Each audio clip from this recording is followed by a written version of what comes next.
right. Actually live. Trying to figure out a couple of setting things. But, yeah, I think I'm ready to go. Get the mic set in the right spot. So hope whoever's watching is having a good day. We are going to be starting the castle build today. Uh-oh, I am missing my window capture here. Let me fix that. There we go. Alright, so this castle right up here is what we're going to finally be building. We've built the submodels, the alternative builds, gave us all these extra pieces. But the first step of building this castle is going to be to tear down this build that we did. So I'm going to pull all these things apart, because I'm pretty sure we're going to need most all of these pieces. So it's just going to be a bit of that for a little while, just getting everything broken down.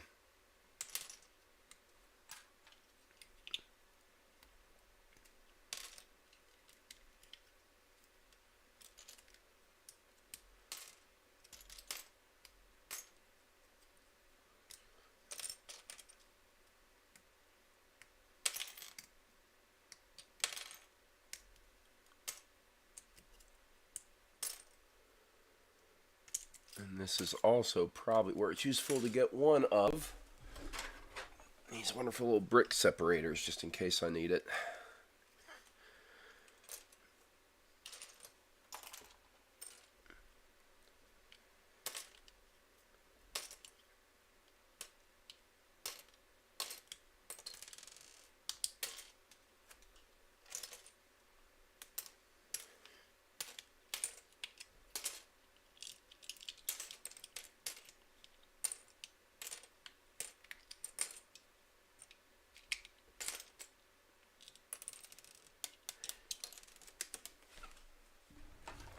Losing parts. Dropping them on the floor. That is not the one I want. There we go. An actual brick separator would be nice.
The one and only Sherlock.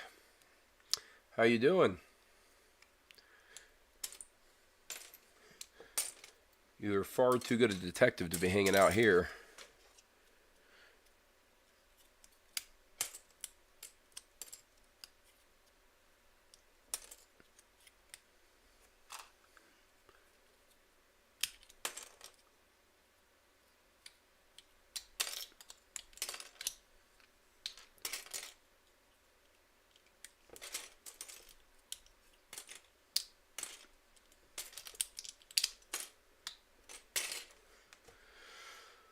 All right.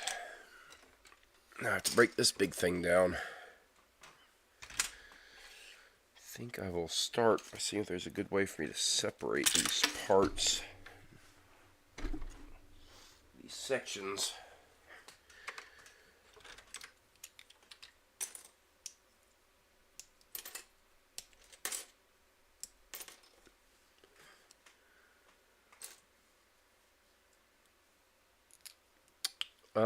Yeah, you know, there's a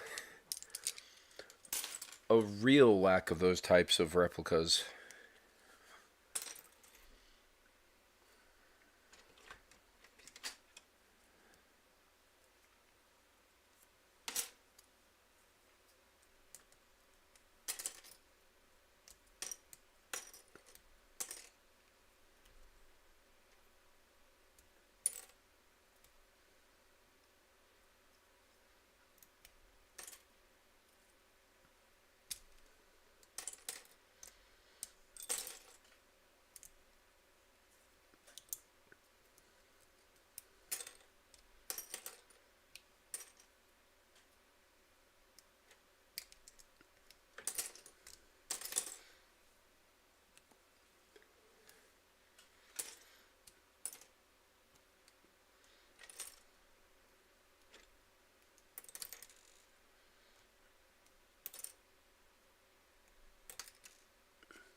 All right.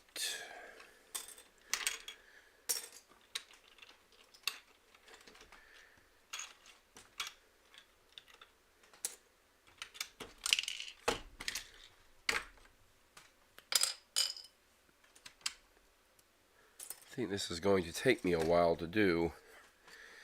Not as long to build, but certainly at least a little while.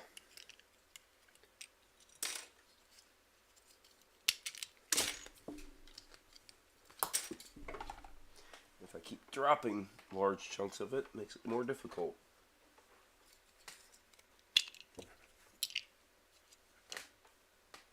Just like that.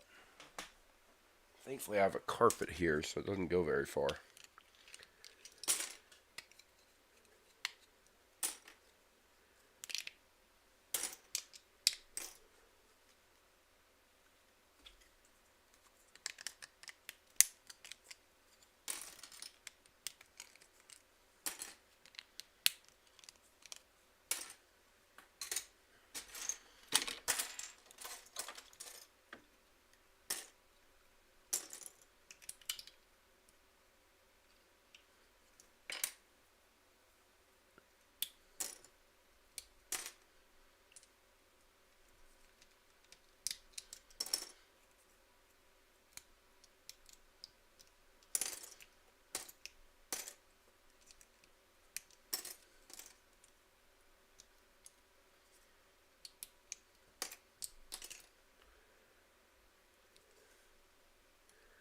Looks like not really many people on tonight.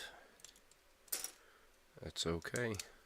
Really just probably Sherlock thus far, huh?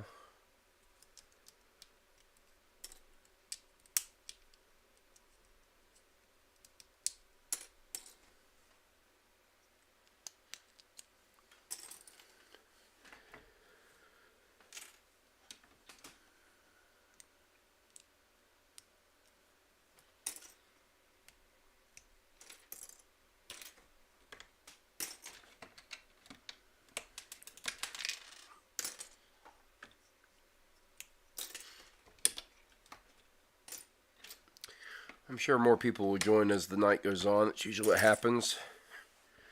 Not everyone is sitting around eagerly waiting a live stream, so I get it. It just kind of occurs as people getting off of work or getting done with dinner or whatever it is that they're doing for the night. Somehow, amazingly, some people from Europe are even joining in at some point. Elden Ring. How you enjoying it? I'd be a big fan of anything that takes inspiration from Berserk.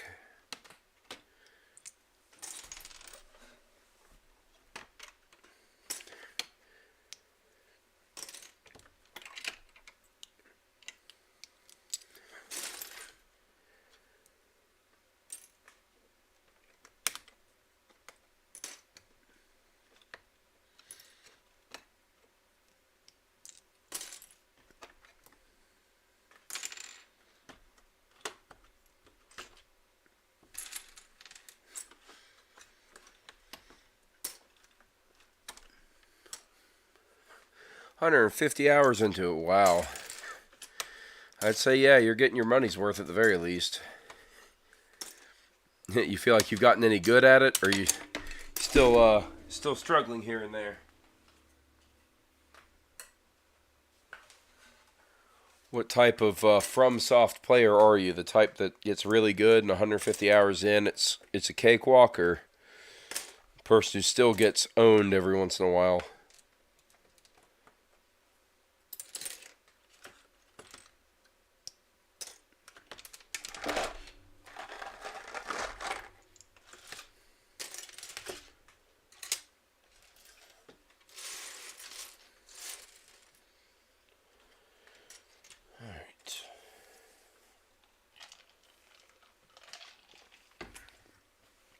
For some reason, today, even though the weather has been really nice here, it is incredibly hot where I am. So, yeah, it looks like a great game to kind of do exploration with, certainly, and a lot of fun to kind of customize your character and play around with that type of stuff. But again, I'd say that anytime you're talking about something where a lot of the artwork is inspired, at least in part, by Berserk, that can be compelling.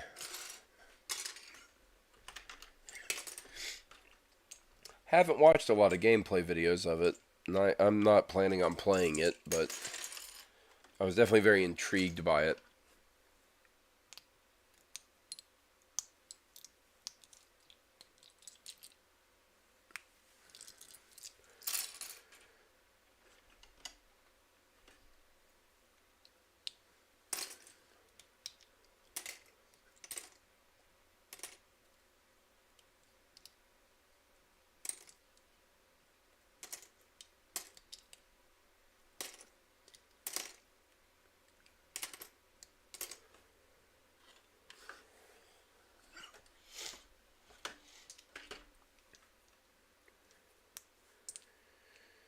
Actually, I think my favorite types of games to play are the ones that are exploration, or at least really encourage exploration. I've always been the type of person who, once I've played the core game, I go back and I try to break the boundaries, and I try to just, like, dig into, whatever the invisible walls are, see if I can't get past them. Try to find every little nook and cranny, see what a tree is hiding, or can you get behind that waterfall, or any of those types of things. It's one of the ways I really like to play a game. And so a game that kind of encourages that from the very beginning is really my kind of game. I'd almost like to explore the virtual world more than I would to play in it.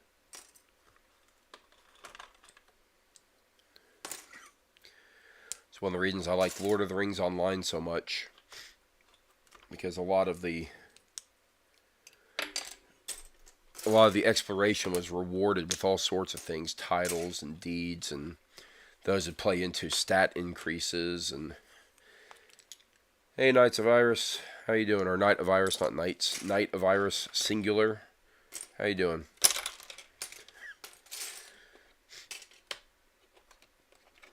I was actually jumping on Lord of the Rings Online this afternoon to get a specific screenshot, and thought, oh man, it is so much fun to explore in this game and just look around.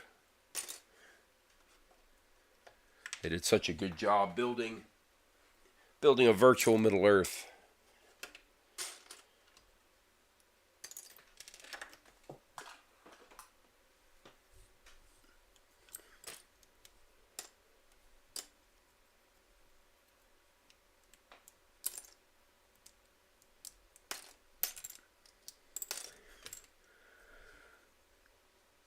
I am doing pretty well tonight. Today is my Friday because I'm taking tomorrow off.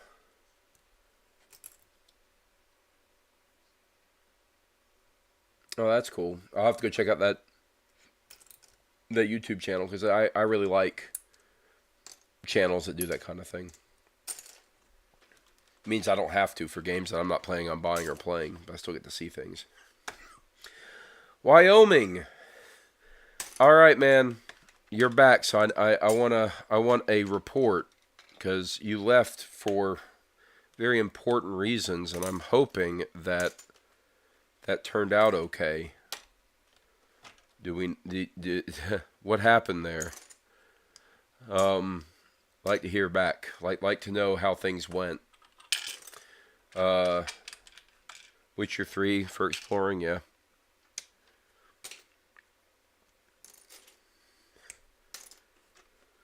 How far along am I in this one though, Wyoming? I am currently breaking down the second model that we built, so I still have the tower built. But this second model was from a new box of this 3-in-1, and it was like a little bit of a fortified mill with a couple other things. And I am now breaking it down so that I have all the pieces to build the actual castle this time. So moving into actually building the main event. Ooh, in the hospital from attempted suicide. How old was this kid? It It was like I didn't realize. I thought it was a missing child, but it was a missing person, or was it a child?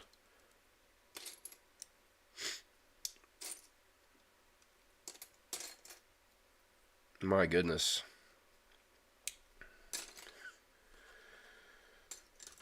You know, there's been a real unfortunate epidemic of suicidal behavior in younger people these days.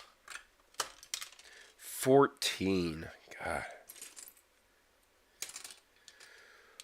Whew, man. Well, I'm glad that she was found, and I'm glad that she is alive. It's very sad that she's in a situation that she feels like that's her option. Yeah, there's been a real big epidemic of that. A substantial increase in attempted suicides and suicidal behavior and suicidal thoughts, specifically in the U.S., but it's actually been a bit of a global occurrence as well ever since lockdown started. One of the real big side effects of something like lockdowns is that, you know, kids need that social behavior, and when they can't get it, it can increase suicidality. So her family isn't great, bad home life. See, that's just, oh man, I hate that.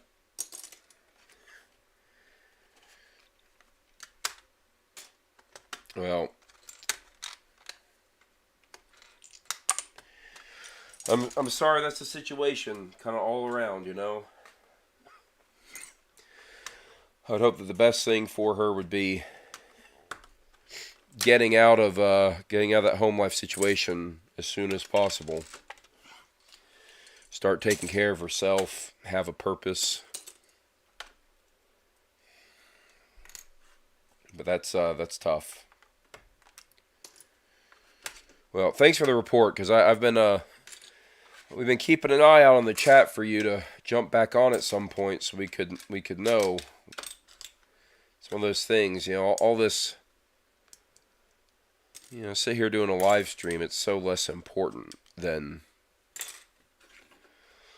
life and death situations and the needs of children, and yeah, everything, it gets put in perspective with a thing like that.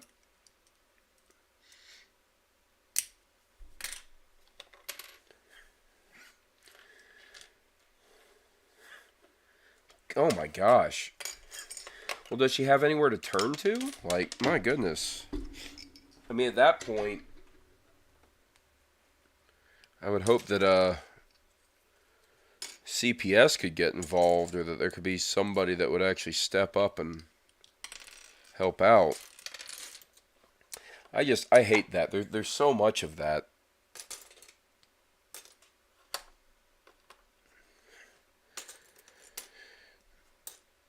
You know, we don't consider. I think culturally, I think we're at a point where we don't consider the impacts of so many things, and I think the broader acceptance of drug use falls under that. even if it is a drug that's still illegal, I think that people are generally like, oh, whatever goes, and there's just not enough of stopping people from getting to that point. Yeah, good. I'm glad she's going to a foster home. The good news is that despite what you hear, the vast majority of foster homes are actually great people who are very, very self-sacrificing, so willing to do so much for someone who isn't their kid. So, I'm glad. But, yeah, that's tough. I hope that she gets... I hope she gets better from all standpoints. Okay, I have completely broken apart this model. On that dour note,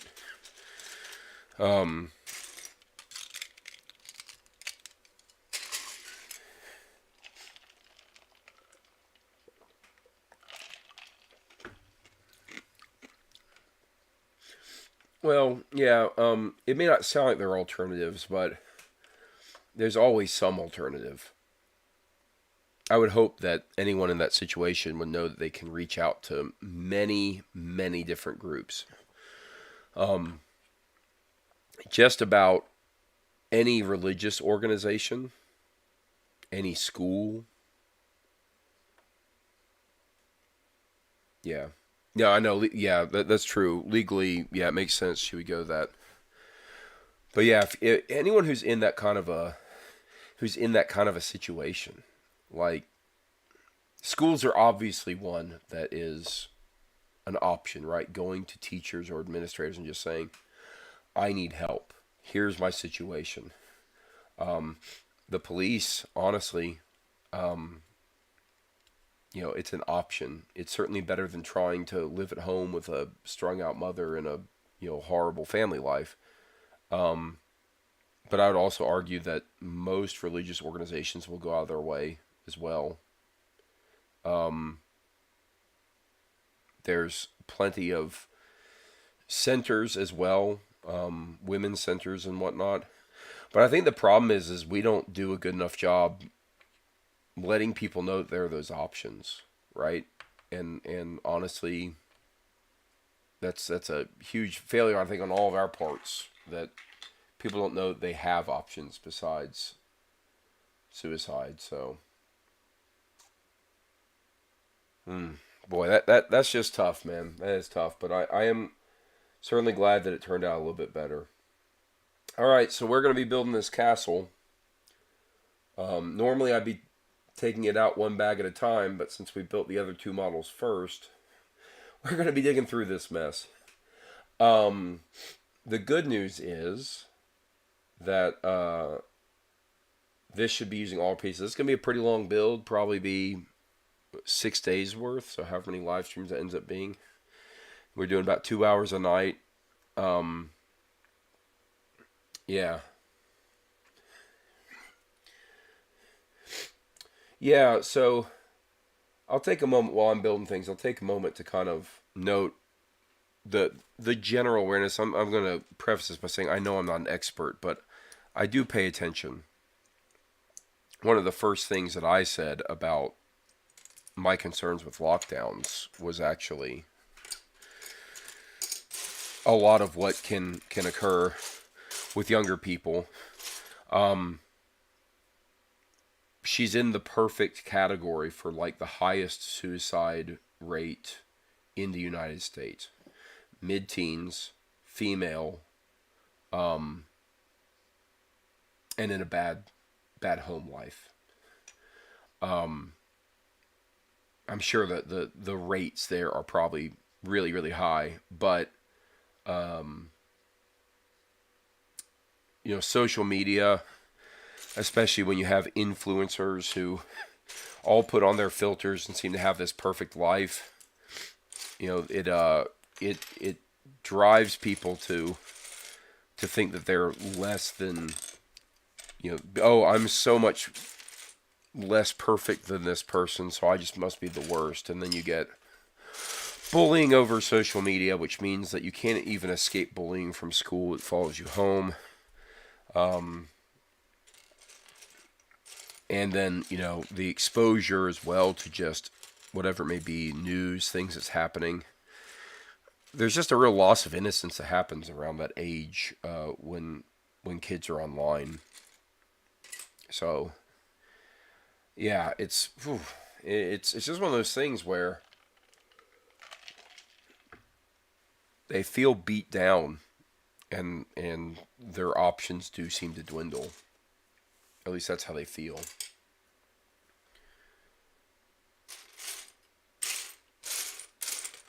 And then there's also always the possibility that there is also some, like, even with, you remove all those externalities, there's the potential for levels of depression to also be a factor. And I mean that as like a clinical style of depression, not just like the social anxiety style of depression, but like where someone actually has chemical imbalance or whatever that drives that. So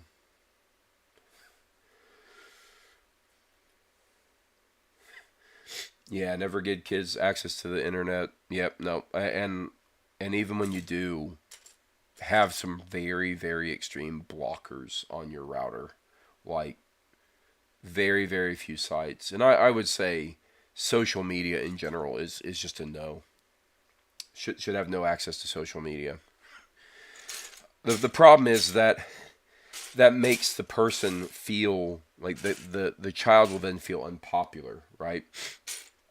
They'll feel like they're not the cool kid because all the cool kids have access, because all the cool kids' parents probably don't care enough about them to actually stop them from accessing social media. I'm definitely a very conservative person when it comes to that with my kids. Rev 4K, been doing pretty well. Life is good. Working on building a Lego castle, so that's always a good thing.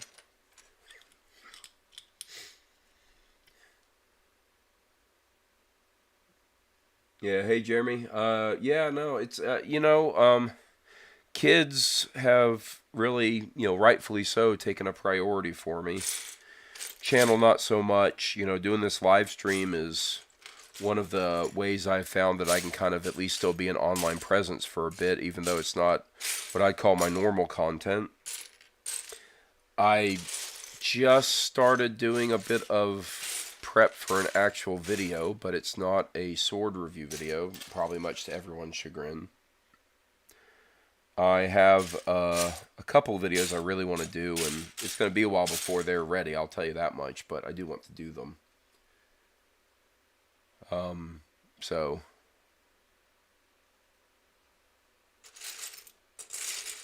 trying to find this one piece. There it is. I need two of these pieces. But yeah, no, everything's been really good. Really can't complain. Well, I could, but it wouldn't do any good. No one would listen anyway.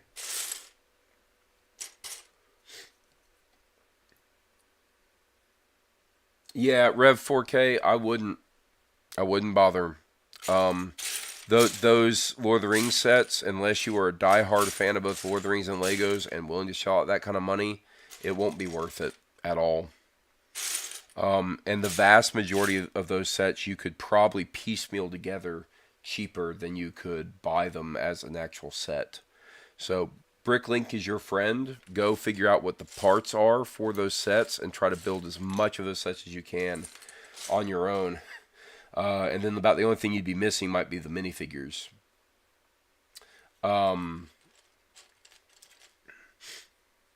There is a big castle set that's supposed to be released, or at least be announced sometime soon. It's going to be a very large, like $350 castle. Probably one of the castles Lego's ever built. So if you're looking for something, medieval, that might be an option. Right now, Lego isn't doing a lot of castle stuff. They kind of take a break from it every once in a while.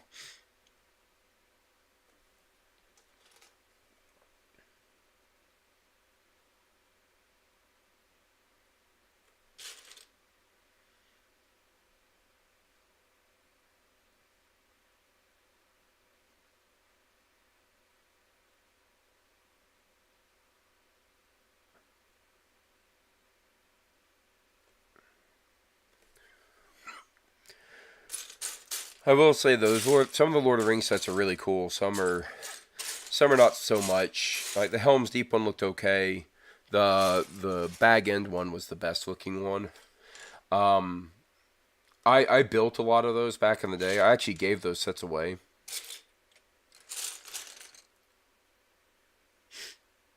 Um, and the Shelob one was an interesting build because you built Shelob. But the Bag End one is probably the best one of them all. But they're all so expensive. I just wouldn't spend that money. I would never spend that amount of money for those sets. There's actually some really good Pirates of the Caribbean sets as well. And if you're not, and I would also say if you're not kind of like I am for the most part, if there is the official Lego set, I want the official Lego set. So I'm big on the official one. But if for some reason you're not too disinclined for it, you can get cheap Chinese made knockoffs of Lego sets sometimes that will be far less expensive than buying a new one. You'll have to wait for it to get shipped all the way from China, and of course you have to do business with China. And it won't be official Lego, and it'll quite frankly be a bit of a, call it a licensing, slightly immoral licensing thing as well. But it would be an option if you just want to build it. But I highly recommend just going to Bricklink. You can go to Bricklink and go to that set, find that specific set that you want, and there's like a button to part out all the pieces, and then you can take that parts list and just try to buy it from like multiple different storefronts, and you get all the parts you need potentially without spending as much money for the actual whole set put together. So that might also be an option. I think a lot of people just go to eBay and say, can I buy this set? And they look at the price tag and they're like, oop, never mind. But with a little bit of elbow grease, you can buy the parts you need. So, and I just recently learned, I didn't realize it, and maybe I'm wrong about this, but I read a thing, I was like, I had no idea, that Bricklink was actually purchased by Lego. I had no idea. That's pretty cool that they still allowed it to sit around as a secondary market for Legos. I'm looking for, oh, there it is. I'm looking for one little piece I'm never going to find, but I did right then. Lord of the Rings collector, mostly why I want them. Hoping that the new show coming will spark some new Lord of the Rings merch. Want new show, something with Silmarillion? I mean, I guess I wouldn't say no to a Fingolfin Melkor set. Well, the question is really going to be whether or not the new show is any good or worth buying stuff from. I think at the very least, the design, a lot of the design work in the new show could be okay. The armor could be pretty cool looking or something, but whether or not that translates to a good Lego set or anything, who knows? And of course, they got to figure out if they're going to license that as well. They may not even license it.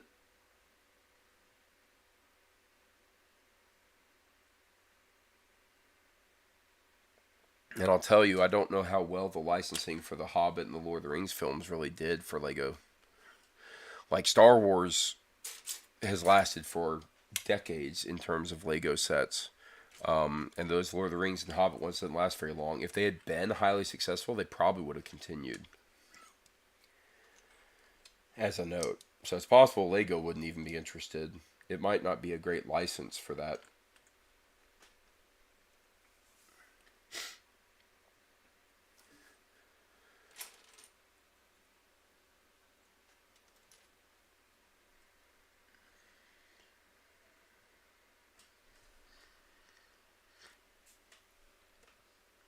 There we go.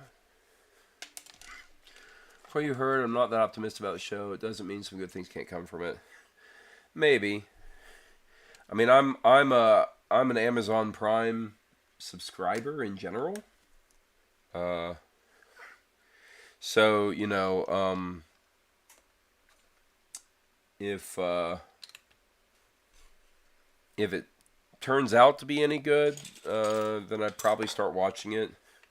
But I'll be honest, time is too valuable for me to spend any time on something that's not even going to be good.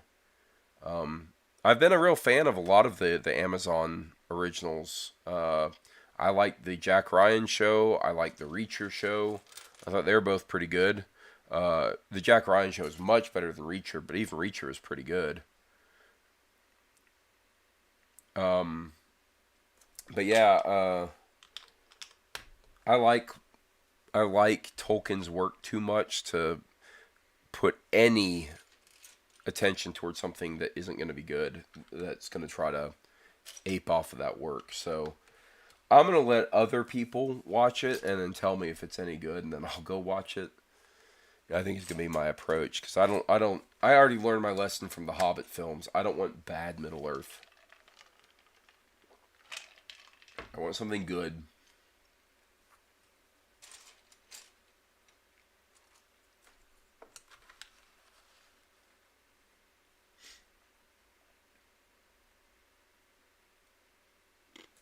I'm wondering, can people even see what I'm building over here? Let me turn this camera a bit.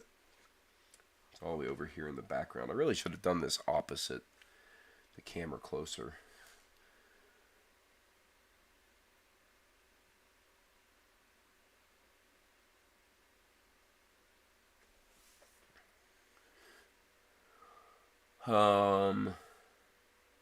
Wasn't the show something from Silmarillion? Oh, that's right, you already read that. Amazon only has the rights to dependencies in Return of the King, not anything in Silmarillion. Is that true? That's interesting.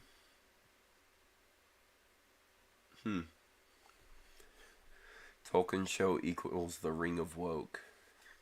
Well, I'll be honest, that's one of the reasons I'm disinclined to watch it. Um, I'm not really interested in watching anything where the thing that's at the forefront of the creative work is actually the creative work itself, but instead trying to be preachy about anything. I don't even like things that are preachy about things that I agree with, to be quite honest. Um, so if you're trying to be preachy, I'm immediately like, whatever. And there's a way to do preachy in a way that isn't unbearable. I mean, Star Trek did it for decades in a way that was good.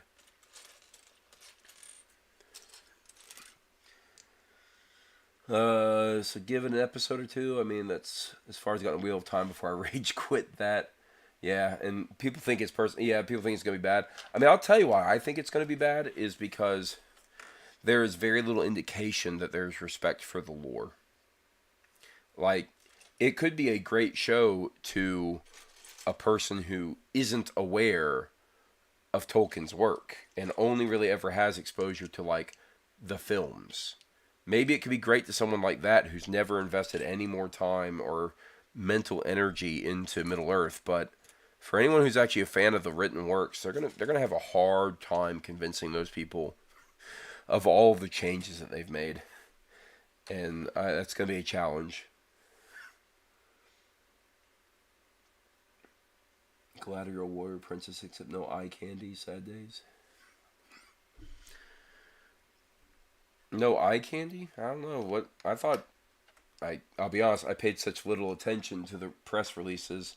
I thought she was probably a fairly attractive woman. So, um, yeah, the idea of Galadriel being a warrior, I'm not gonna be either. I'm not gonna be swayed one way or the other by that because it's possible that it's only a very brief moment and it could be forgivable, right? Trailers can be so deceptive one way or the other. What tends to do more damage, in my opinion, is the interviews that showrunners have done. Those tend to be the thing that send the signal that this is probably not going to be very good. But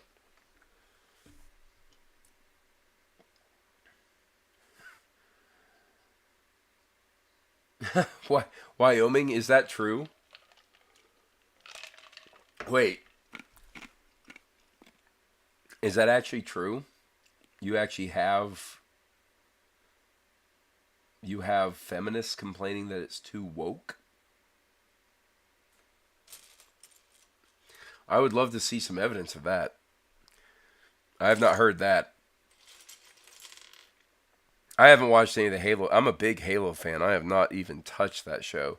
They put the first episode free on YouTube, and I never even watched that.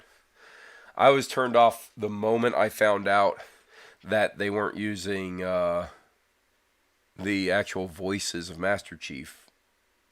Like, you lost me already. We have a very established precedent for what Master Chief is supposed to sound like, and a voice actor who's, still alive and able to perform that role, and they chose to go with an actor. And they try to justify him showing his face, which is dumb. Especially when you have a great example in The Mandalorian of an entire show that can be done without a character showing his face. So I don't know. Again, I am generally disinclined to watch things that I can't be convinced are actually going to be good. Wyoming, if there's any way you could get me a link to like a Twitter thread or something, I'd love to see it. When Amazon came out and said they want to relate Middle Earth to our real world, I knew it was not. It was going to be a disaster. Middle Earth is not our real world. Yeah. Watch Shad's review of Halo, get a clue of it. Okay. Yeah, I'm just so disinterested. I don't even know that I really care that much. It's all such drama too. Like, people are just such up in such arms on all sides that I don't have the energy for it. That said, I definitely don't fall into the woke category myself, so I prefer movies to be good before they get preachy, like I said. And I'm not disinclined to all the things that they tend to say when you say, hey, I don't like this, and they call you all sorts of nasty names. It's not true. There's plenty of things that I like that, have strong female characters and, that kind of thing, but it's got to be good. That's the thing. Halo is amazing, but I don't want to watch the show. Yeah, Halo the game is amazing.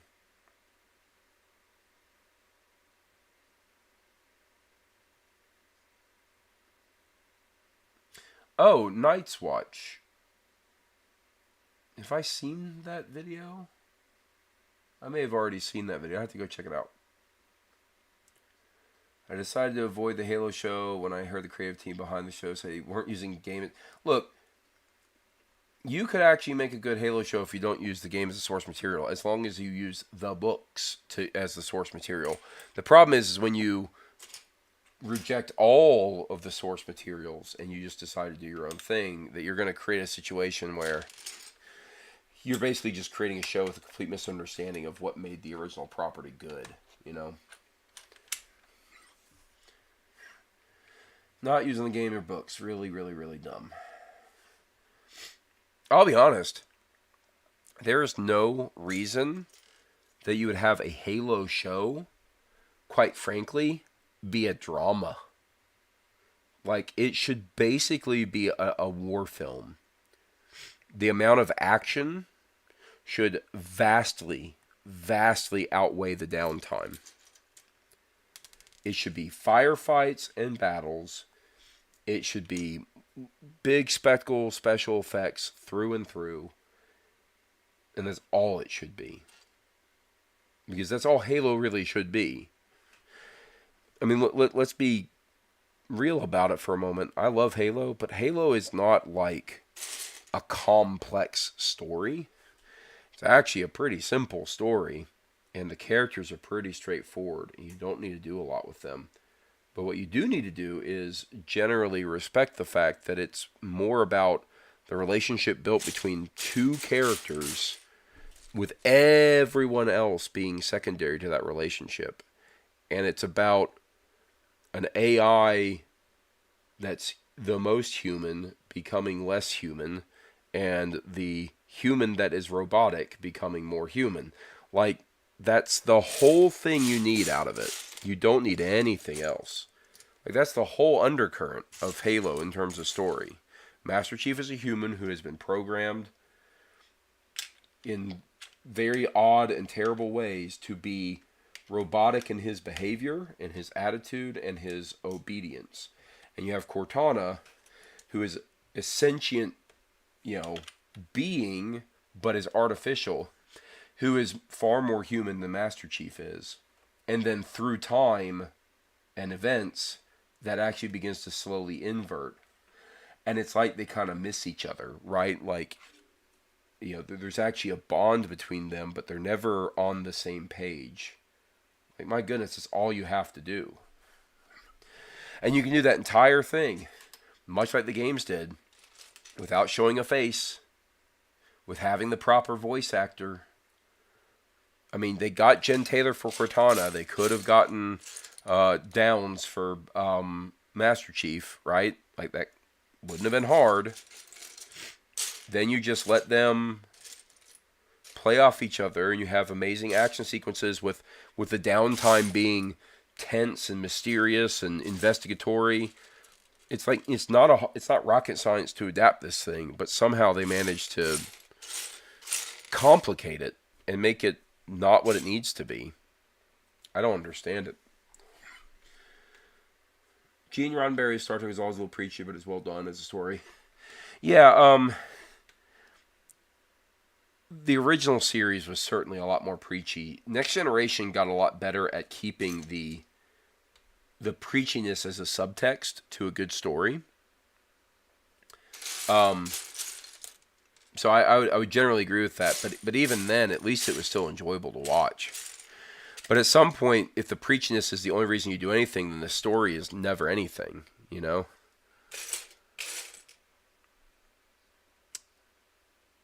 Anyway. I can imagine the Amazon boardroom. So this Halo show you've pitched with a lot of action, special effects is expensive. Can we introduce more characters, drama, in a more budget-friendly way? Well, it's also not Amazon, right? Halo is Paramount, right? I believe it's Paramount.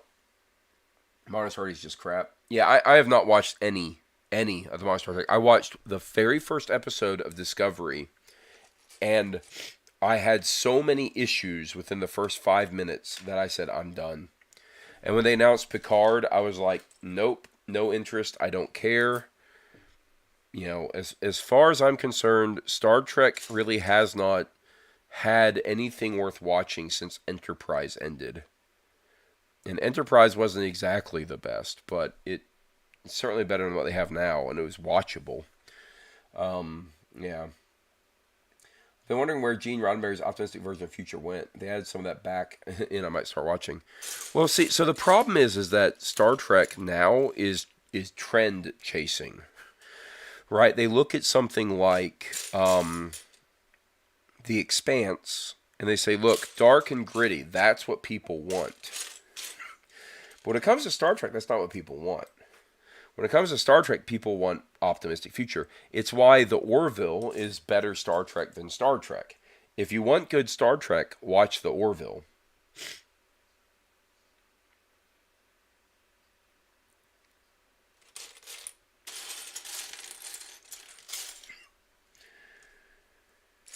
Alright, I am missing one little piece I gotta find. I'll be ready for this step. Yeah, you know, Star Trek, the Star Trek universe, especially Next Generation, part of the enjoyment of that show was that you legitimately wanted to live in that universe. And it wasn't a universe without its perils or without its dangers.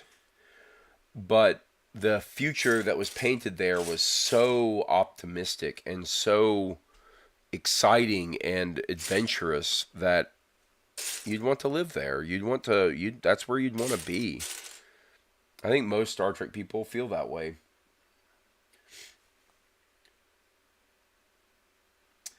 Yeah, so here's my thoughts on Enterprise. Enterprise is actually a lot better than you'd think, especially based on the intro music, because, you know, what is that trash?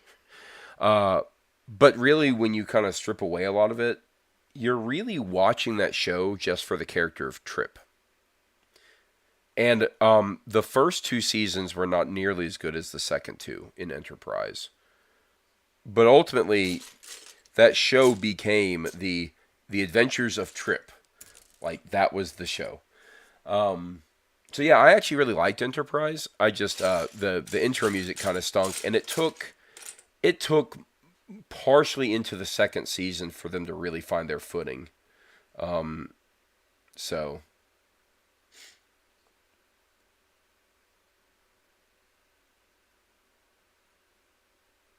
the Roddenberry estate maintains control of all Star Trek through the Voyager and the movies.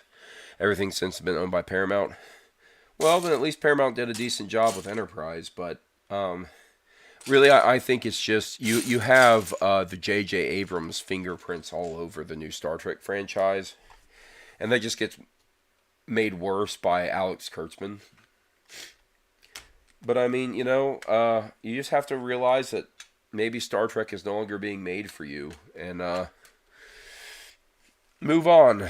Find something else to love. You always have the ability to go back and watch what was good. I have quite frankly, with the exception of the Red Letter Media videos on all the stuff, I've generally ignored anything related to the new Star Trek. I have greatly enjoyed watching the pain and suffering it causes the Red Letter Media guys. I think that's the only positive that comes from it. Because that is a lot of fun.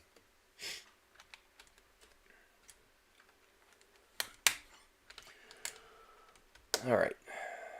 Took me a while to find all those pieces. Hopefully this next step is a little bit faster. I say, and then I can't find the pieces.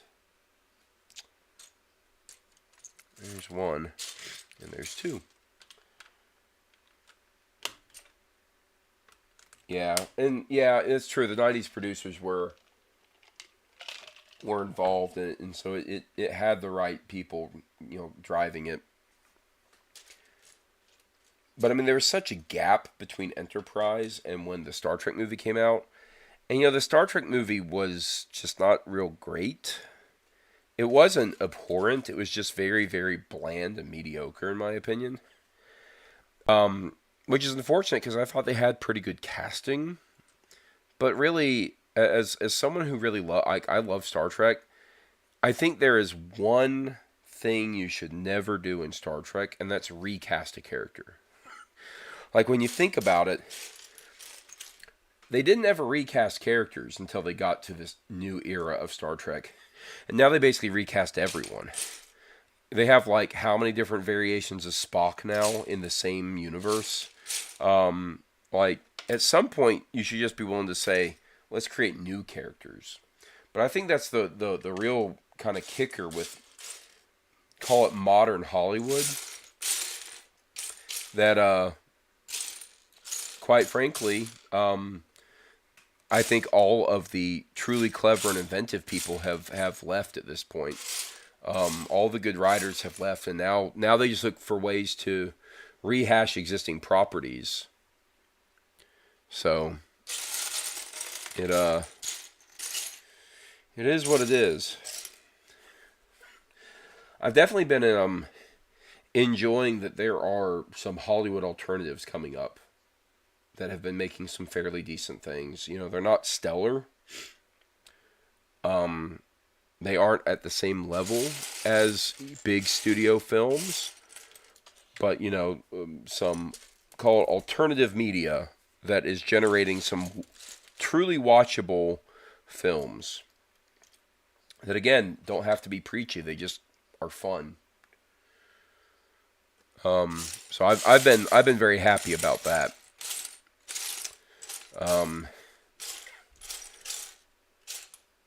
I think you do get a lot of the indie movies can still be pretty good.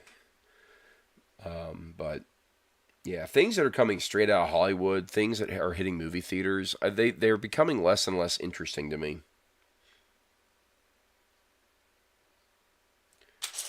One Piece. Why is there always one piece I need that I can't find? It's incredible.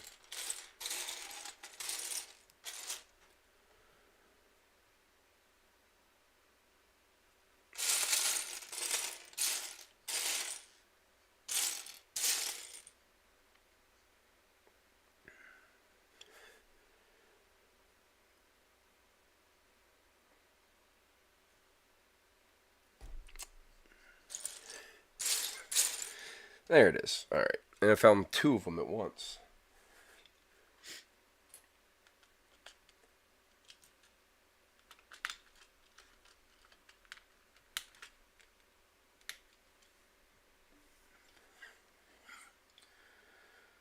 choose something different time frame or something like Orion or Romulan based stories would allow you to grit and less Federation stories. It's not even just that. Like, I'm gonna make the same argument about Star Wars. Make it a point to not rely on pre-established characters or story arcs. When you look at Next Generation, it used the framework of Star Trek and it used the Federation, but the only bit of reliance on pre-established characters was bringing in someone like Dr. McCoy for a bit of an episode as a way of handing the reins over, right? But beyond that, they forged their own path. When you look at DS9, they did the same thing. They did something very radical. They did an entire show that, for the most part, took place in one location. They weren't even exploring the stars, right? And it was all different characters. And again, they did some stuff to kind of set the stage and pass the torch, but then they did their own thing. And then again with Voyager, Voyager said, okay, how do we do this in a way that is Star Trek but is radically different? Well, send them to the other side of the galaxy. Don't even let them have interactions with Starfleet anymore. Like, challenge the preconceptions of what people think of when they think of the Federation, and even challenge the precepts of the Federation itself. And a lot of that could work and did work. And then when they did things like bring in the Borg at one point, everyone was like, holy crap, like, it's the Borg, oh my goodness. And like, it's a real moment as opposed to just like, oh yeah, the Borg, blah, blah, blah. Like, it actually mattered, it was like a big deal. And I think that, that's what they need to do. And you can even argue Enterprise, even though it was going back to the Enterprise at that point, it was trying to tell a radically different story by saying, okay, well, let's see how all this stuff was, came about. Like, where did the Prime Directive come from? How did this stuff begin? What were the challenges that were faced by the early Earth explorers, right? Like, and that can be really interesting. So I think they just did a really, really good job across the board when you actually consider that they tried really hard to never rely on the previous iterations. I think that's great. And, characters began to transfer between them, right? You get the interactions between, or you get, Worf coming over in DS9 eventually. But that was more about, Michael Dorn wanting to continue on his career in Star Trek, and them being happy to move him over to that show. But it allowed him to reinvent that character a bit, and that's great. Like, again, there were some real positives that came out of that. Carl Urban was a good casting choice for Bones. The whole idea that Romulan's son went supernova randomly and they didn't see it coming was silly. You can already do it. Yeah, I know that. Like I said, at best it was mediocre. Carl Urban is one of my favorite actors, because he takes his role very seriously. Like,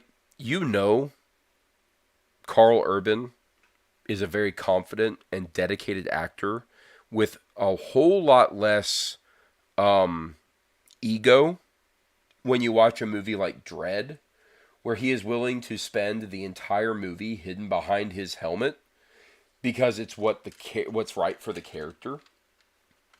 Like, yes, Carl Urban's great. My first exposure to him was, like most people, was Eomer in Lord of the Rings, and he did such a good job with that. I really like Carl Urban. I've really appreciated his work. I like him in just about any role I've ever seen him in. So he's a great actor. But honestly, a lot of the actors that they had were really good, and maybe even a pretty good fit for their roles. But it's really hard to look at anyone who isn't William Shatner and think that's Kirk. It just, no matter how good they are, and quite honestly, Chris Pine, he actually had some moments where he could embody, like, the mannerisms okay. But it's the mannerisms on the wrong person, right? And when it's a recast like that, you have, I don't know, it just doesn't work at the end of the day. And I don't know why they try it over and over and over again, but they do. So,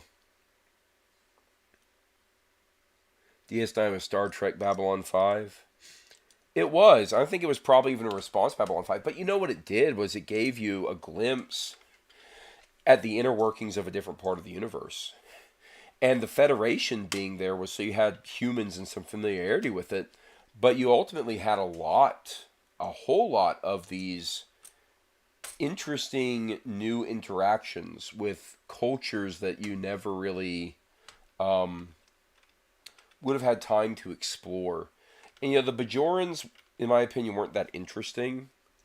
Um, but more time with the Cardassians certainly was interesting. Getting more insight into the way their culture worked. Getting to see what life is like outside of a Federation starship. Because even though it's a Federation backed space station, it is not owned by the Federation, and it was it's a melting pot. It's a marketplace. That made it really interesting. DS9 is a great show in my opinion. It really suffers near the end of its run. I think it had a really solid first like 5 or 6 seasons. By the time they got to their last season, I don't know what they were thinking. I think they just kind of ran out of steam at that point. But it was still watchable through and through, just like Next Generation was, even though the first season of Next Generation struggled to find its footing. So I freaking love Star Trek though. Star Trek is my jam. Uh, I could watch any episode of Star Trek, probably quote half of it while it's playing out, tell you every single stupid character, and my greatest achievement is that I have convinced my wife to watch Star Trek, and over the past couple of years we've been periodically watching an episode, here or there. So every couple of nights we'll watch an episode where she's seen a lot of the original series, but we got through all of Next Generation. We're working our way through Deep Space Nine. I think we're almost done with season 3. We'll move on to Voyager after that. Watching it kind of chronologically. Of course, like DS9 and Voyager ran in parallel. But we'll finish like each show through its run and then go to the next show.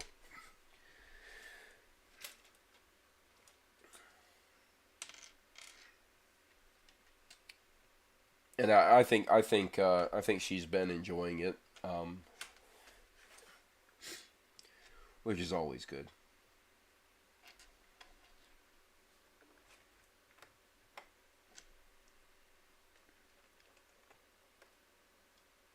Making their captain a god was weird, otherwise, like it.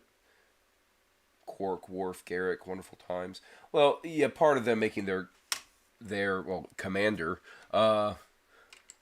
godlike was actually part of, I think, trying to show the challenge of trying to work with a very, very different culture that has a very different philosophy and outlook than most of the Federation does. It's very science focused and all of that. But we just I'm going to go into spoilers here for people who have not watched a decades old show at this point. But the I've been telling my wife that ever since like the first season, the first episode of the first season, I said, "Oh man, Nog is such a great character," and she's like, "Wait, which one is Nog?" And I said, "The Ferengi child," and she goes, "Why?" And I said, "Oh, you'll see." And you know what happens with Nog, I think is such a great character arc. And so we've actually just gotten to the point where he's made his first forays into the Federation, and it's great. And it's great because it has this effect through all the rest of the Ferengis, through Rom and through Quark, that like it changes their outlook. And so suddenly the Ferengi culture is shifting. It's like the Ferengis that get too close to the Federation get stuck in the gravity well, and they start getting sucked in. Right? It's great. I and the stuff that they do with Nog in the expanded universe, as it were. The online video game Star Trek Online they did.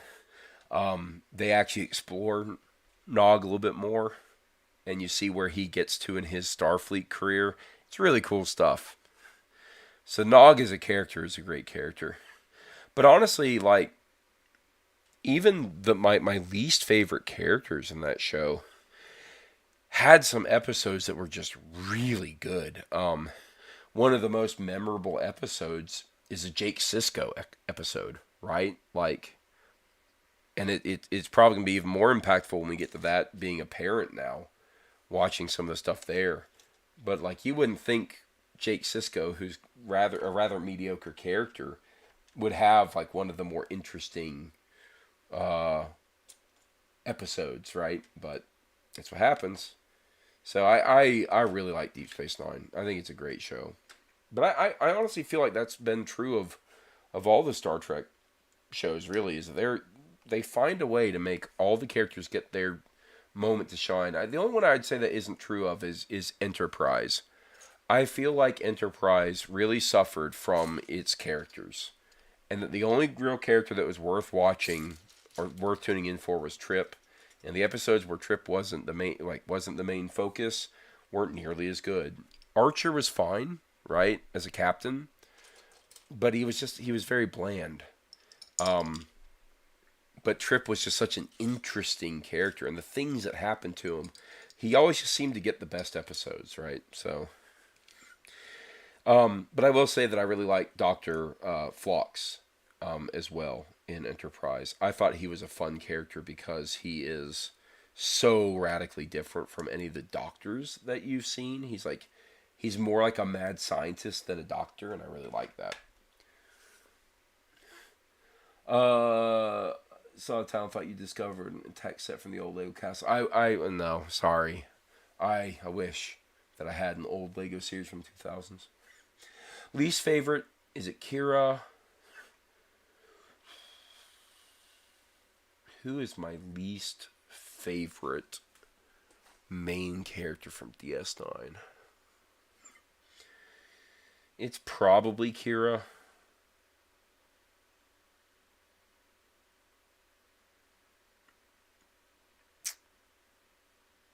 Yeah, it's probably Kira. Like, of the main cast, I think of DS9, and excluding Worf, because no matter what, Worf is a next generation character. Um, I really like Odo. I really like Bashir. Um, I think the things they do with Bashir are really interesting, and I really like O'Brien. I feel like they all had a lot of really good episodes and really good character arcs. Sisko is a very, very strong character, or I'm gonna say was a very strong. That's the way I would put this.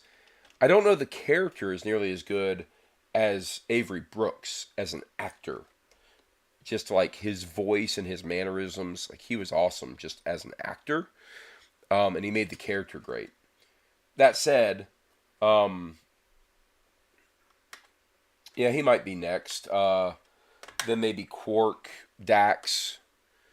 Dax had interesting moments, but I think she came across as a little bit more bland than she really should have. Uh, but Quark is a lot of fun. Characters like Nog are actually secondary characters. Even Jake Sisko is really a secondary character. Um, but yeah, I think Kira's probably my least favorite of the main characters. But I do think the one thing that Deep Space Nine did really well that none of the other series did very well um, is they let things play out over long periods of time. So, like, you see Nog's progress from being the bratty Ferengi kid to being influenced by Jake Sisko to suddenly having an interest in Starfleet. And they were willing to let that play out over seasons Just like they were willing to let Garrick as a character go on for like 2 seasons before they gave him episodes where suddenly he was doing something and he was an interesting character. They introduced him early on, but they let him linger in a very, very secondary role that didn't have a lot to do and always just kind of played the tap the nose kind of sneaky thing. But it wasn't really until sometime in the second season where you realize just how much of a crazy awesome character he is. Like that's like that element of Deep Space Nine was really, really well done.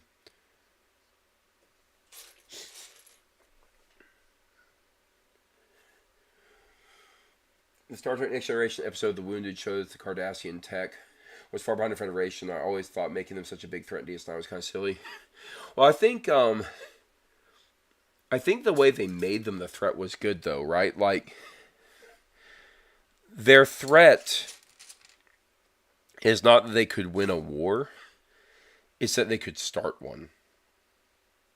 Right? Like the Federation didn't want to get pulled into a war. And what made them interesting is that they knew that. And it's like the Cardassians are much more political than they let on. Like they know how to pull strings. And that's where I think the interesting bits come in. And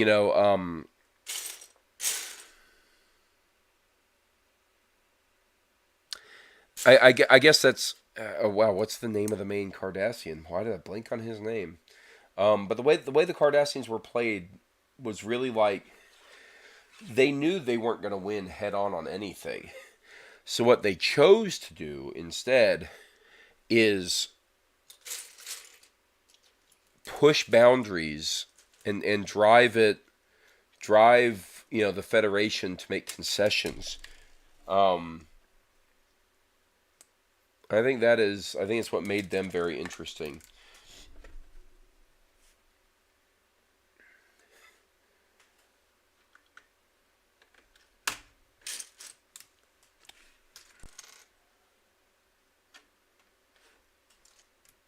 I'm going to see about trying to turn down the air in this room a little bit more.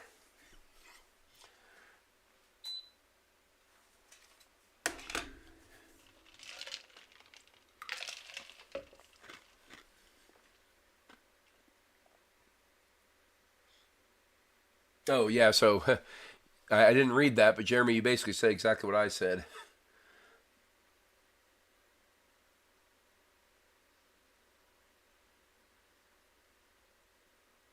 All right, Jeremy, have a good night.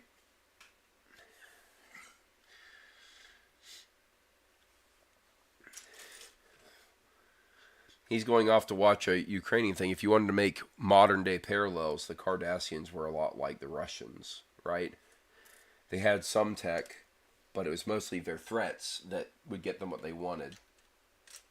And they wouldn't really ever take on a target that was a bigger target. They'd take on the weaker targets that they could. Echo's a little bit too close to reality these days. But that I guess that's what Star Trek was good at, having a good echo of reality while being good sci-fi as well.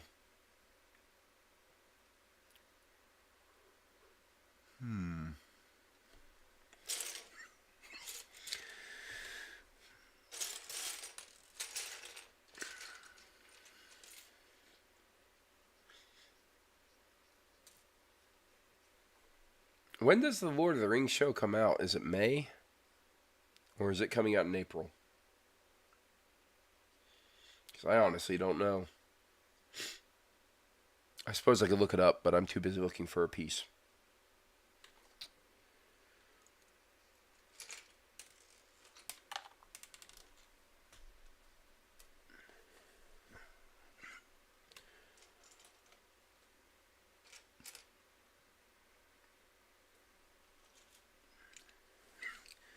In the Wounded, Picard shared the command codes to lower the Phoenix's shield. The Cardassians then hit the Phoenix with everything, and the Phoenix doesn't show damage. Well, if you remember, like the the Federation is in like a peacekeeping role, but they don't really have as much jurisdiction over that area. You know, they're trying to maintain peace in an area they don't have full control, and that's actually one of the things Cisco deals with a lot in the show, is that he wants to do more than he is allowed to do very often. Starfleet's always like, no, you can't do that because you'll start a war. He's like, but we have to do something, you know. That's kind of one of the big things of the show, was trying to balance all that. And you can always say, you know, oh well, you know, ultimately there are these plot holes, and you know that's true, and that's fine. But I think overall the broad brushstrokes is still pretty good.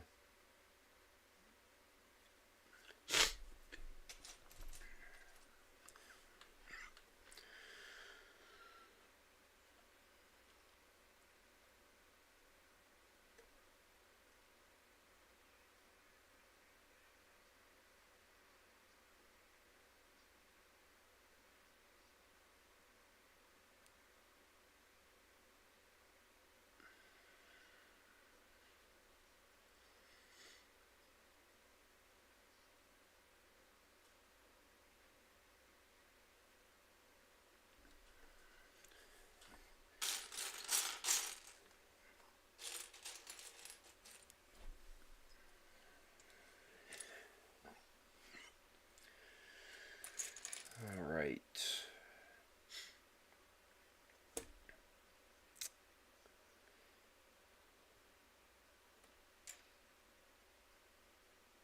There we go. There's all my pieces.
Cannot wait till I whittle some of these pieces down enough that it's easier to search through.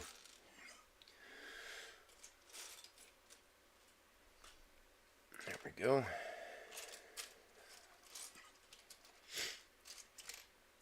So how many people we have on the stream right now? Looks like 6 currently. Curious where we got everyone on from the US right now, because last night we had people from Sweden on. I don't know what they were doing up.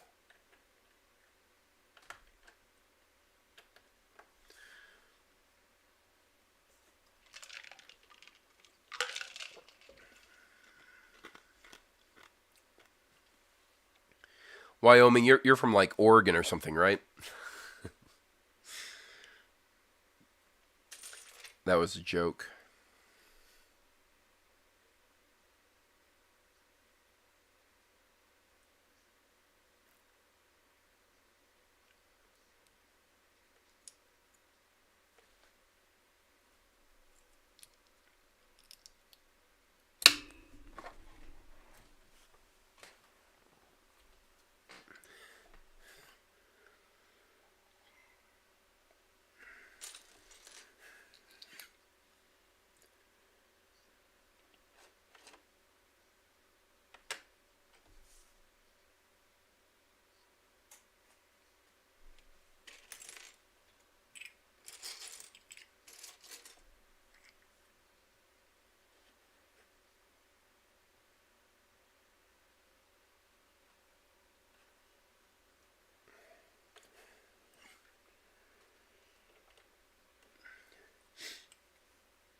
Originally in the an army brat, moved there for the freedom. I get you.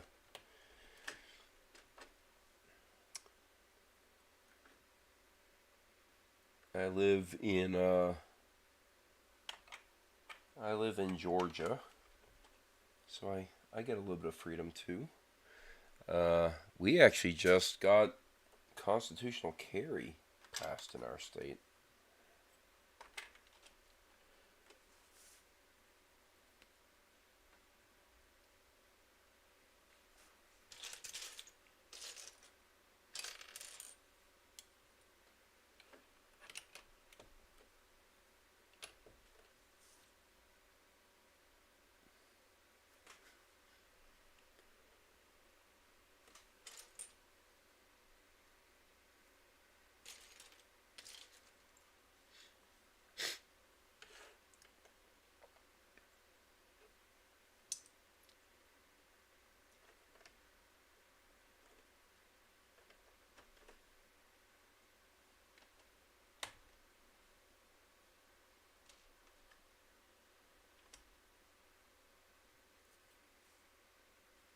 Yeah.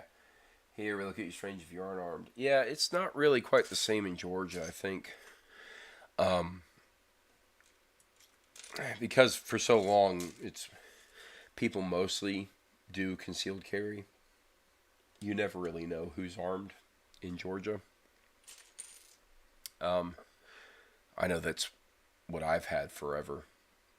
Uh, and it's always by license, so people get themselves licensed to carry, and then they do it concealed for the most part. But guns are very prominent here in general. Um, Certainly for hunting, um, but uh,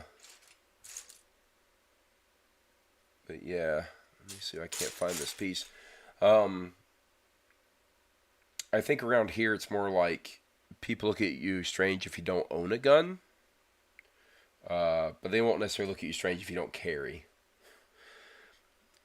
People generally are comfortable in the small towns where I live anyway, that for the most part they don't feel like they need to carry. And when you get into cities, there are less, you know, there's less acceptability in general. But we actually have some interesting statistics around some of our counties and firearm ownership that have been used in the past as kind of the proof text for the value of people having firearms. So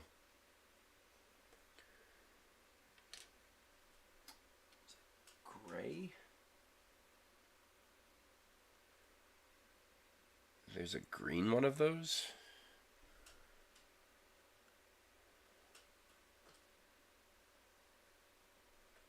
Yeah, that's weird. Apparently, I have a part that I have never seen in this pile. So I'm going to have to look for it. Oops, just bumped the mic. Sorry about that.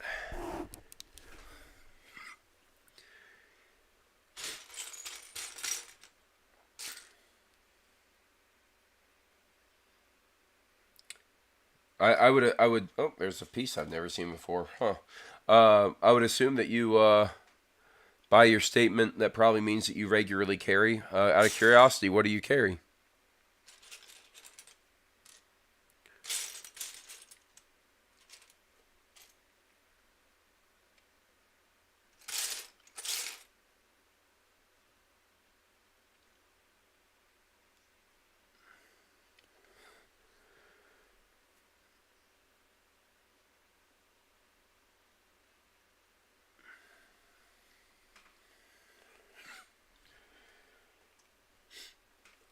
Looking for one more of these sand green pieces.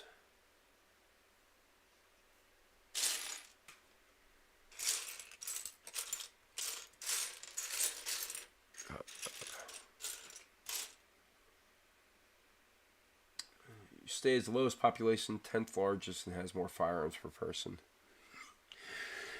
Yep. Well, there's something like what's the numbers?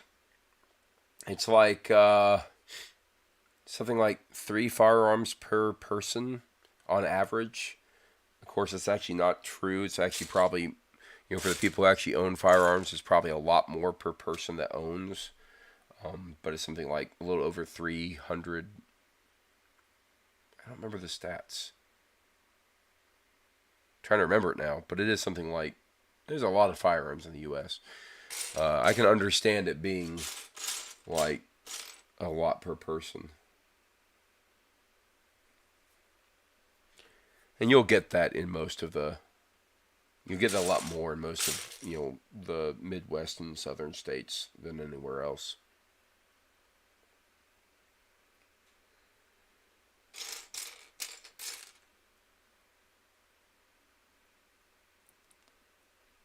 I cannot find the piece I'm looking for. So frustrating. I'm going to get a t-shirt made that just says I cannot find the piece that I'm looking for. Because I feel like I've earned that shirt at this point. On duty, an AR-10, shotgun, Smith & Wesson MP. Okay. Based on that, you are a police officer. 17 per person. Wow. There you go.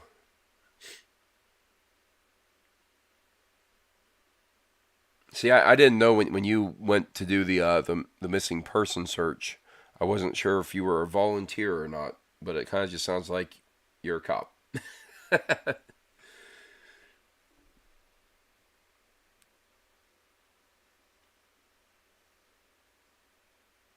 Okay, XDM. Okay.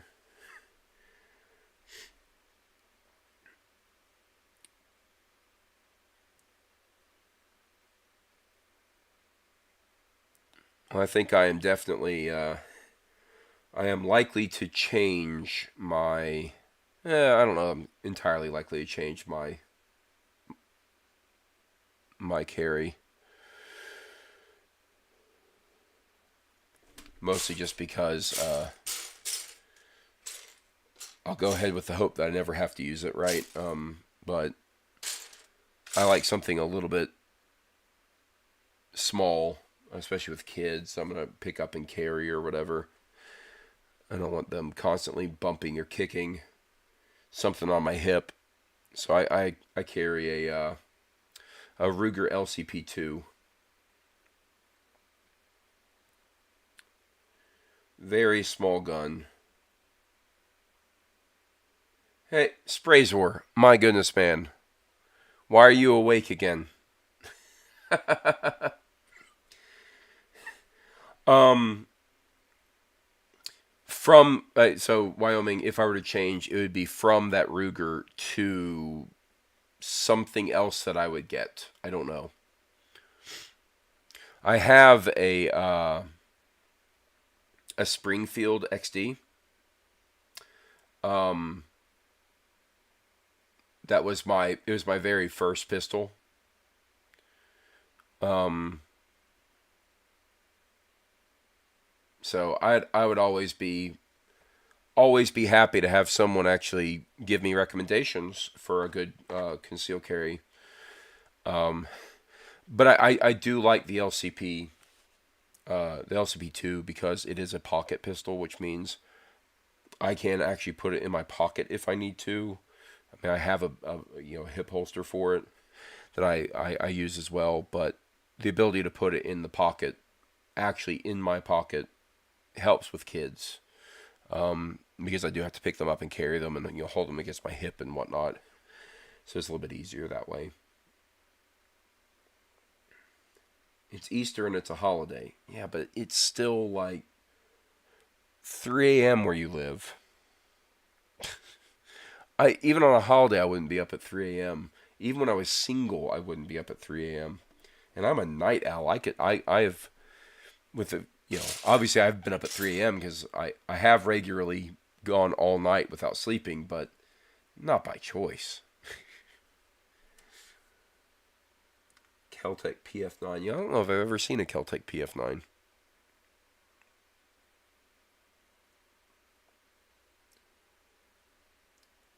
Yeah, and so I have a friend who works for the GBI, the Georgia Bureau of Investigation, and he carries on duty. He carries an M&P shield.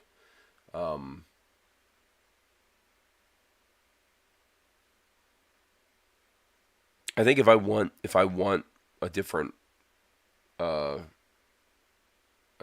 pistol, it's going to need to have a larger mag, basically, because the basically the largest you're going to get with the Ruger LCP2 is 7+1, and most of them are 6+1. It's a great little pistol, but because it is so small, you have all the drawbacks of such a small pistol. But I feel like I will eventually transition off of it as my kids get older. And yes, reliability is going to be like the number one thing for me. Reliability and capacity. Size is maybe the third. I kind of balance the size and capacity piece, but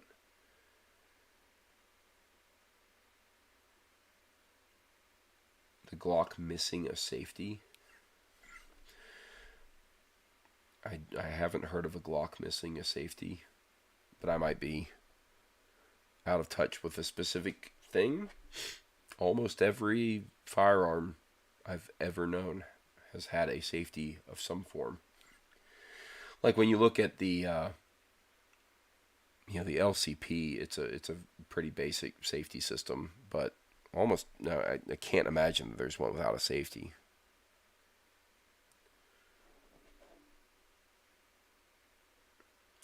All right, I must be blind. I really cannot see this piece.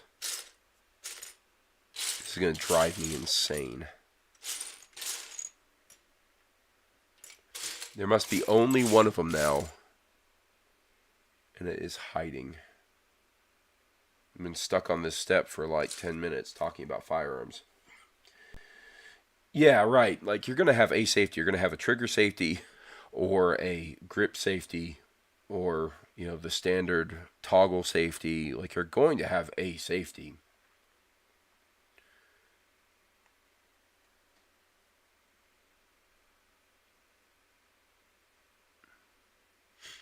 And generally, the smaller the firearm, the more likely you are to have an alternative safety, like a trigger safety.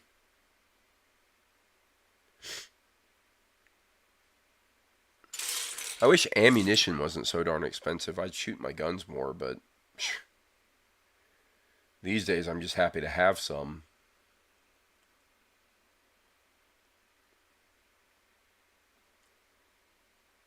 Take a look at the SIG 938. I'll do that. Alright, I have to stand up, look for this piece. That seems to be the thing that works eventually. Different angle on everything. I was very smart and quite predictive. I did all my firearm purchases just before the bubble. And then everyone went and bought firearms, and the prices just went up and up and up. And then the ammunition went up and up and up. And thankfully, I had done all my purchasing at that point. So, I'm glad I did it when I did it.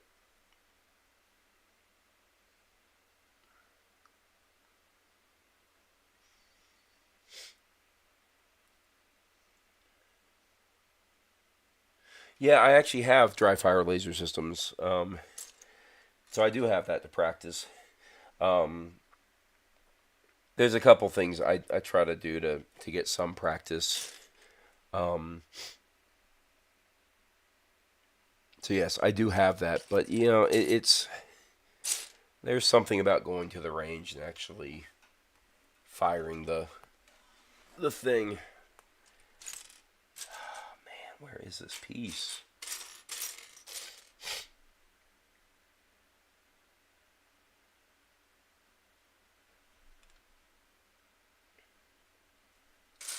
This is pure insanity that I can't find this piece. I just don't understand it. I'm going to start pulling out any piece that looks like it, setting it aside. Maybe that'll help me. The thing is, it's like this one specific color too, and I just don't see it. I wonder if I knocked it on the floor or something at some point. Is that possible? I mean, who knows? I can just go back to the other bag as well. Have that other bag that I could pull from. Sure, I have one in there. Yeah, I don't know. This is weird. I'll go grab it out of the other bag.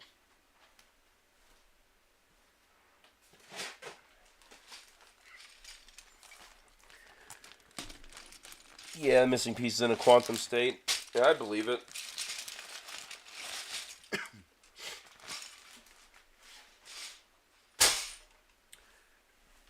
Thankfully, I always have extra pieces. I might have actually just had that right in front of me too in the in one of these drawers, but I didn't bother to check. It is a sand green color. That's a more rare color. Obviously, Nerf is the ultimate carry weapon. No, man, Super Soaker. Come on.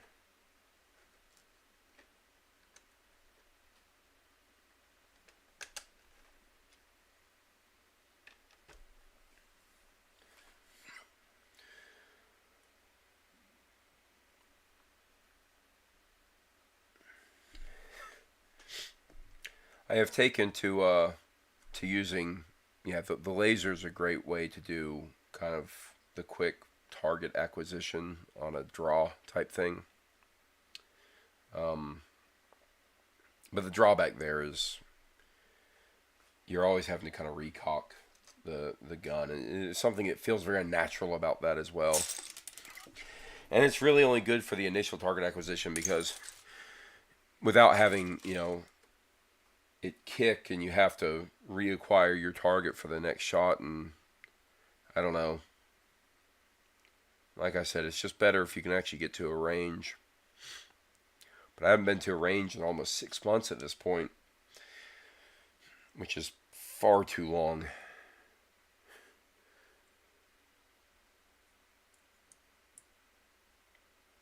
This is Sigzor. Well, yeah. Super Soaker and Lego Caltrops then. That's right. Let's let's Kevin McAllister this, right? That's how you do it.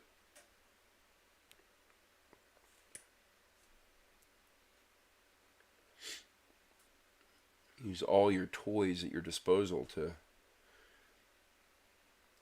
act as your weapons.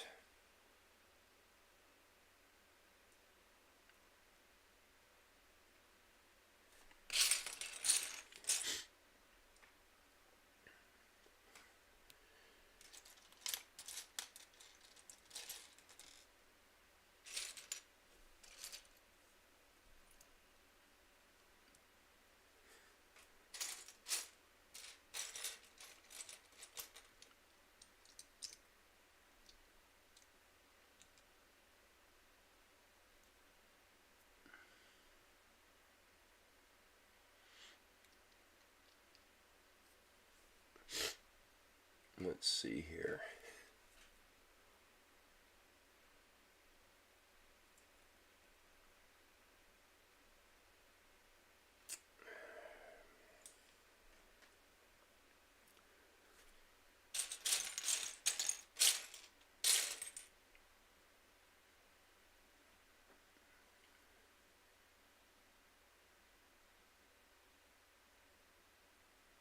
A couple are out now.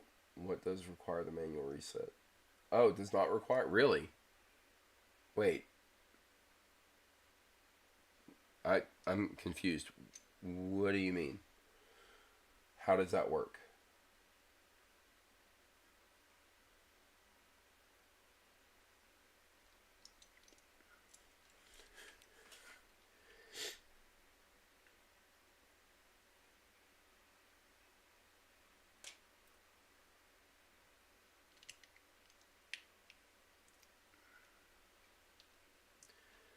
two pieces I'm looking for and that I'm not seeing.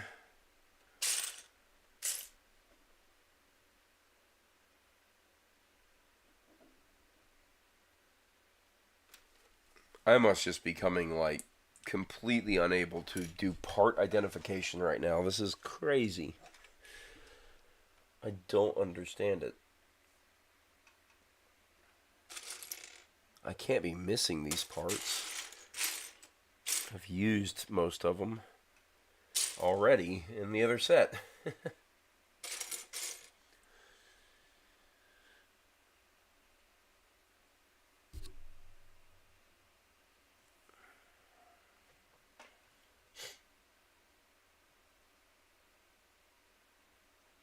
Yeah, but you're saying that doesn't require a manual reset. Well, what I mean is, it requires you to, pull the slide on your gun again, right, to get it cocked. Cause once you pull the trigger, it hits the little laser piece, but then you still have to So I'm thinking of the one where the little laser pointer thing is a bullet size that you actually stick in your actual gun to turn your gun into the laser system. So the problem is that you always have to do that as a manual activity.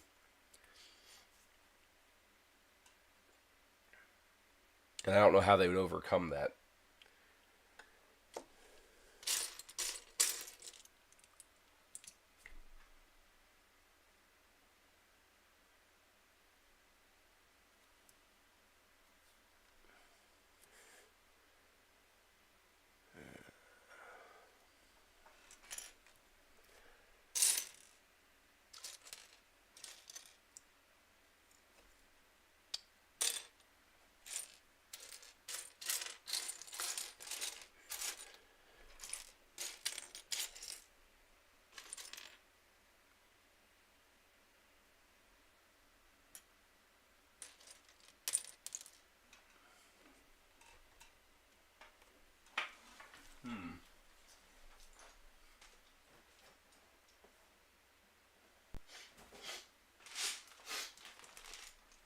I don't know how I'm missing these pieces, but I seem to be missing these pieces. So I'm going to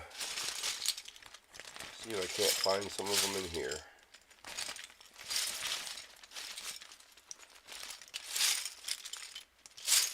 I'm sure I will discover them later on when I'm not looking for them.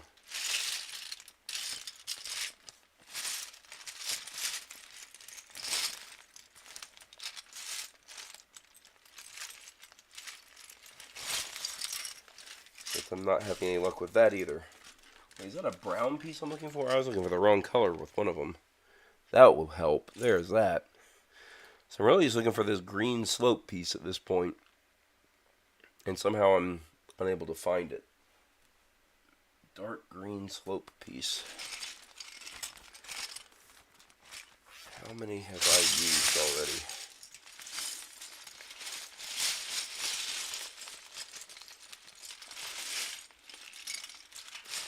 Oh, there's one in this bag that I can get.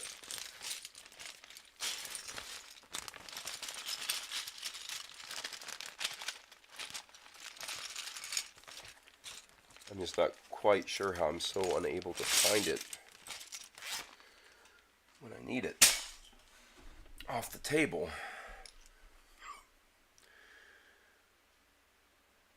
But I suppose I will come across it later on. Normally I try to keep pieces for sets separately even when they're the same set, but I think in this case it's not going to matter much.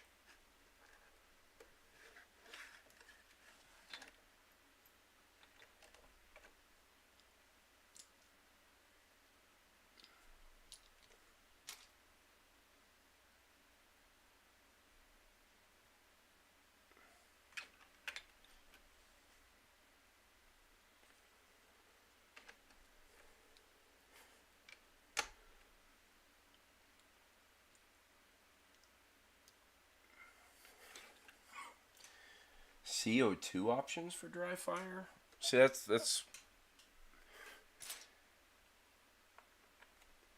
I just don't understand the mechanics of that for an actual fire. I can understand it for like not dry fire, but doing something like airsoft, because that definitely exists. But I don't know how you'd have a CO2 cartridge that would work for that. Is it like a mag replacement or something?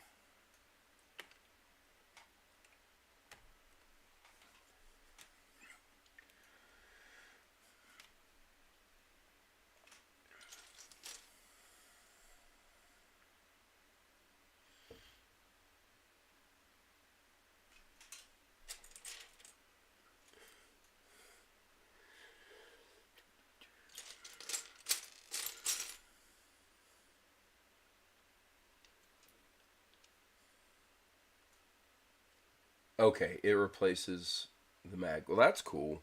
So you'd end up having to find a mag in that system that works for your pistol then. Well, that'd be great if I can find one for my LCP and my it's called the Coolfire. I will have to go look that up. How good are they in terms of coverage of different mag types?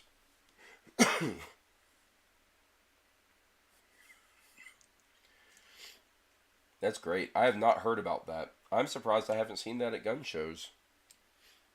I've seen a lot of the laser systems, but none that are CO2 based. I really like that though. That's great.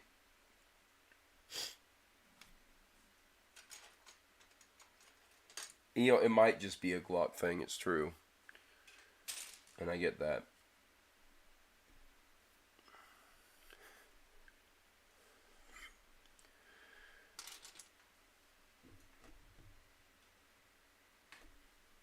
Glocks are fairly ubiquitous. I think this might be a apocryphal statement, but in some ways, Glocks are like the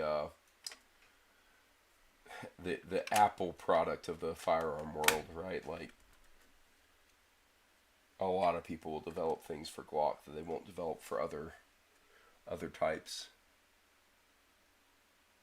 That's great. Well, I'll have to go check that out. I appreciate. I have learned something new today. Again, I'm just very surprised I haven't seen it at gun shows.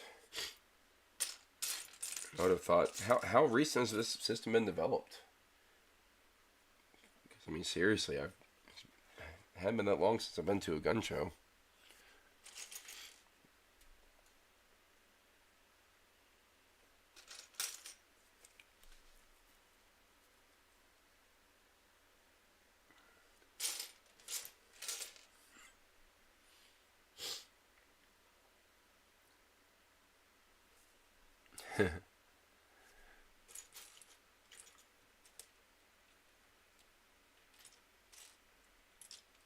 Hmm.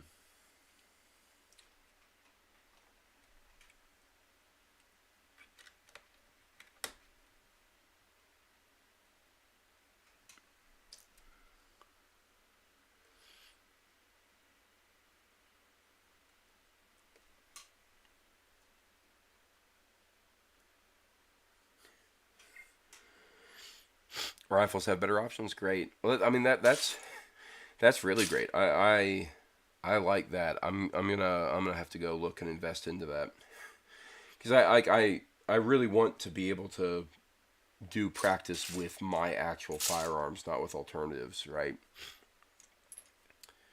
Get my AR. Do they do things for shotguns? Oh yeah, no. See, the funny thing is, I don't go to gun shows to buy things. I go to gun shows to see what's out there.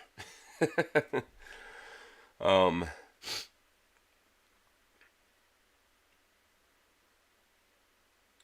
I asked a dumb question there because shotguns, generally speaking, are not semi-auto.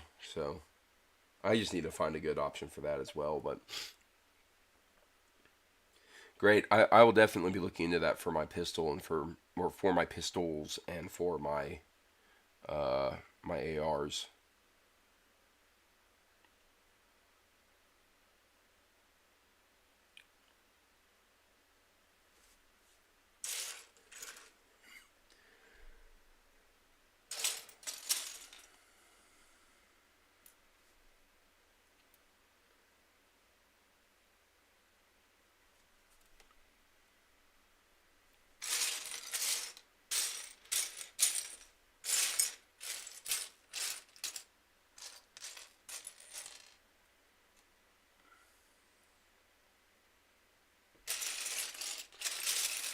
There's got to be like a black hole on this table that is eating up pieces.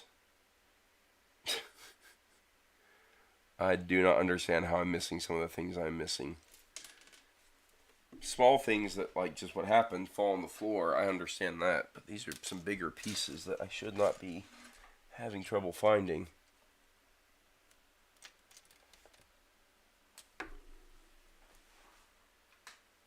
And there's nothing on the floor around me, so don't get it.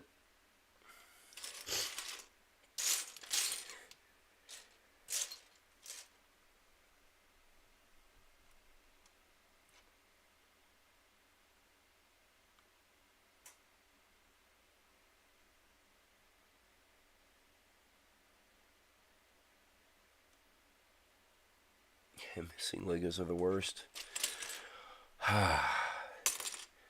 No, the worst is when you find them by stepping on them. But second to that, oh look, I found one of the pieces I've been looking for, or was looking for. So I need to go add to this parts pile over here now.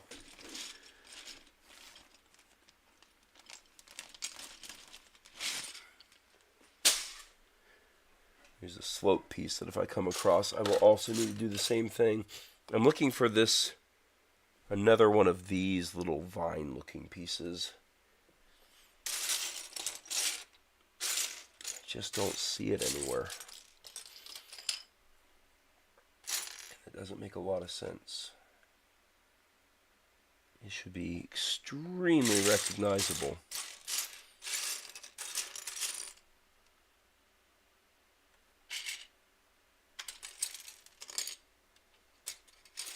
Possible it's hiding under one of these various pieces too, though.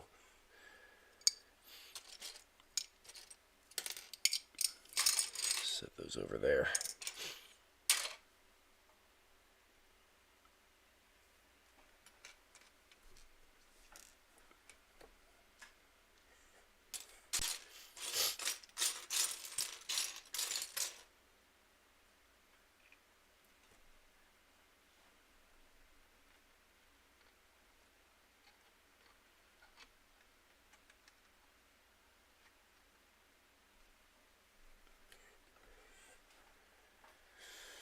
Goodness gracious.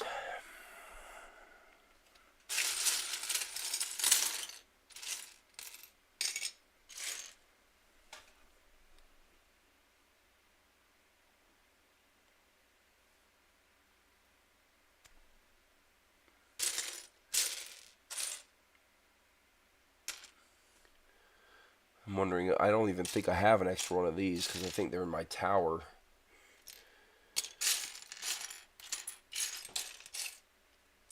I don't even know how this is possible.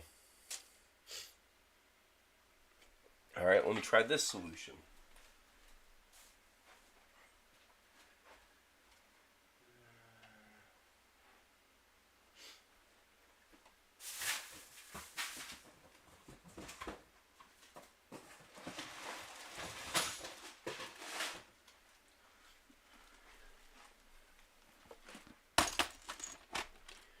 Big bucket of foliage. Here's the piece I need. Done.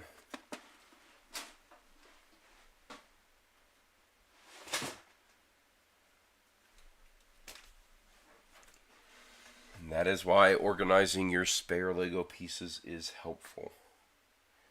Now again, I'm sure I will come across the vine that I need later, but at least I've taken care of that. Oh, look. We're going to be moving on to step 2. So this is what I have thus far, is this kind of base piece.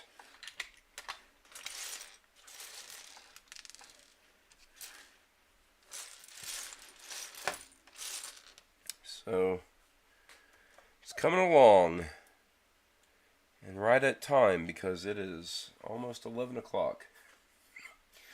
Yeah, I don't know if it's clear, but the tub is green, so I can visually recognize that's the one that has the plants in it.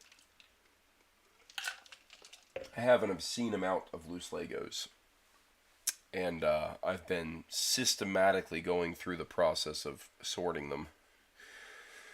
I have so many more to go through that it'll take me a while. I've been researching a ton of different options for Lego sorting, and I'm going to probably end up using a blend of two methods. I like the little drawers that I have here for certain types of pieces, but I think I'm going to move on to a different kind of different style. I just need to find the right stuff for it. What am I building? I am building the castle of this 3-in-1 system, which looks like this. Find you a better picture of it. Spent the past couple of there we go. I'll do it as the actual window share in full screen here. So this is the model I'm building now.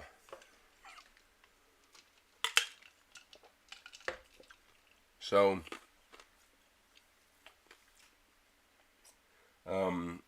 I built the tower, I've built the mill, which are the alternative models. So now I'm doing what is really the primary draw of this set, which is the big castle model. And it should use all of the pieces, basically, or very nearly all the pieces. I'm a little bit disappointed that the alternative builds use so few, like roughly half of the pieces. Normally there's much better economy in the alternative builds of these sets, but I like it. It'll be fun to build. And we've done roughly this bottom bit right here. So, a lot to do. Alright, everyone. Well, I can't believe it. 2 hours flew by pretty quickly. I have tomorrow off of work, which I'm probably going to actually, my goal is to spend time up here organizing the room a bit more. I've got some shelves I'm going to build for display. And I have, I may or may not try to go get some storage solutions. I'm not certain yet, but trying to make the best economic use of this space that I can. I think I'm going to move a table that you can't really see from this view. Let me change things around here. So I've got this this table you can't see behind everything back here, where the big tower and some buildings are sitting on back there. I'm going to try to move it over here behind this railing and kind of make that space a display table L shape. And then where that table was, I'm going to try to put storage options, which I may or may not go get tomorrow. I have to decide whether or not I'm going to try to do that. 12 hours of duty tomorrow because of time in court. Ugh, sorry. Well, good luck with that, Wyoming. But yeah, I hope everyone has a good rest of their night, and I may or may not do a stream tomorrow just because I might be too tired by the time I do all the stuff I want to do. If that ends up being the case, I won't do a stream, but if I do plan on doing one, it'll show up as being a planned event at some point, probably 30 minutes prior. So either way, I hope people have a good weekend. Easter weekend, right? So that's also a good thing. I actually have family coming into town this weekend, so gotta get ready for that as well. But I hope everyone has a good one, and